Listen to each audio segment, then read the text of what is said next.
2 kilometre circle ಇದೆ, ಅಲ್ಲಿದೆ. ಅಲ್ಲೂ ಮುಂಗಾರು ಮಳೆ ಅಂತ ಮುಂಗಾರು ಮಳೆ. ಅಲ್ಲಿ ಯಾವ ಸೀನ್ ತೆಗ್ದಿದ್ರು? ಹೆಂಗೆ ಮಾತಾಡೋದು ಅವು ಕಾರಲ್ಲಿ ಇದು ಇಲ್ಲಿಂದ ಹಿಂಗೆ ಅಲ್ಲಿವರೆಗೂ ತೆಗೆದಾರೆ. ಸೊ ಗೈಸ್, ನಾನಿವತ್ತು ಮುಂಗಾರು ಮಳೆ ಫಿಲಂ ಶೂಟಿಂಗ್ ನಡೆದಿರೋ ಒಂದು ಲೊಕೇಶನ್ಗೆ ಬಂದಿದ್ದೀನಿ.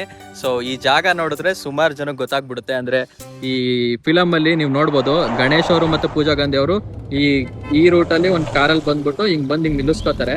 ಸೊ ನಿಲ್ಲಿಸ್ಕೊಬಿಟ್ಟು ಮುಂದೆ ಎಲ್ಲಿ ಅಂತ ಕೇಳ್ತಾರೆ. ಸೊ ಅದು ವಿಡಿಯೋದು ಫಿಲಮ್ದು ಕ್ಲಿಪ್ ನಾನು ಹಾಕಿರ್ತೀನಿ, ಬೇಕಾದ್ರೆ ನೋಡಿ. ಸಕಲೇಶ್ಪುರದ ಹತ್ರ ಬ್ಯಾಕ್ರವಳ್ಳಿಯಲ್ಲಿ ಇರೋದಿದ್ದು. ಒಂದು ವರ್ಷದ ಮುಂಚೆ ನಾನು ಯೂಟ್ಯೂಬ್ ಚಾನಲ್ ಅಲ್ಲಿ ನಾನು ಆಲ್ರೆಡಿ ಇಲ್ಲಿ ವಿಡಿಯೋ ಮಾಡಿದ್ದೆ. ಸೊ ನನ್ನ ಹಳೆ ಸಬ್ಸ್ಕ್ರೈಬರ್ಸ್ ಯಾರು ನಾನು ನೋಡ್ತಾ ಇದ್ರೆ ಅವ್ರಿಗೆ ಜ್ಞಾಪಕ ಇರುತ್ತೆ ಆ ಜಾಗ. ಸೊ ಇವಾಗ ನನ್ನ ಫ್ರೆಂಡ್ ಹಿಂಗೆ ಬರ್ತಾನೆ, ಸೇಮ್ ಮುಂಗಾರು ಮಳೆಯಲ್ಲಿ ಗಣೇಶ್ ಮತ್ತು ಪೂಜಾ ಗಾಂಧಿ ಅವ್ರು ಹೆಂಗ್ ಬಂದ್ರು ಅದೇ ತರನೇ ಬರ್ತಾನೆ ನೋಡಿ. ಇವಾಗ ಒಂದು ಕಾರ್ ತಗೊಂಡು ಬಂದ.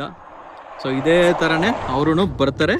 ಹಿಂಗ್ ಬಂದ್ಬಿಟ್ಟು ಹಿಂಗ್ ಬಂದು ಮತ್ತೆ ಈ ರೂಟಲ್ಲಿ ನೀವು ಹೋದ್ರೆ ಮುಂಗಾರು ಮಳೆ ಫಿಲಮ್ ಅಲ್ಲೂ ಇದೇ ತರನೇ ಆಗಿತ್ತು.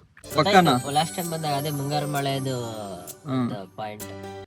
ಮಂಕಂಡೆ ಬಿಟ್ಟ ಪ್ರಕೃತಿ ಸೌಂದರ್ಯ ಸವಿಯೋ ಅಂತ ಕರ್ಕೊಂಡ್ ಬಂದ್ರೆ ಮನೇಲಿ ಮಲಗಿಸಿದ್ ಬಂದಿದ್ರೆ ಆಗೋದು. ಇಂಥವ್ರನ್ನೆಲ್ಲ ನಮ್ ಜೊತೆ ಕರ್ಕೊಂಡ್ ಬಂದಿವಲ್ಲ. ಇವಾಗ್ಲೂ ಏನಾದ್ರು ಟಿವಿಯಲ್ಲಿ ಮುಂಗಾರು ಮಳೆ ಫಿಲಮ್ ಬಂದ್ರೆ ನಾನು ಈಗ್ಲೂ ಕುತ್ಕೊಂಡು ನೋಡ್ತೀನಿ. ಸೊ ಅಲ್ಲಿ ನೋಡ್ತೀವಂತ ಲೆಕ್ಕನೇ ಇರಲ್ಲ.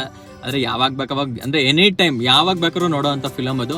ಸೊ ನೀವು ವಿಡಿಯೋ ನೋಡ್ತಿರೋರು ಮುಂಗಾರು ಮಳೆ ಮೂವಿನ ಎಷ್ಟು ಸಲ ನೋಡಿರ್ಬೋದು ಅಂತ ಕಮೆಂಟ್ ಮಾಡ್ಬಿಟ್ಟು ತಿಳಿಸಿ. ಇವಾಗ ನಾವು ಬೇರೆ ಎಲ್ಲ ಹೋಗ್ತಾ ಇದೀವಿ. ಸೊ ಬಾಯ್.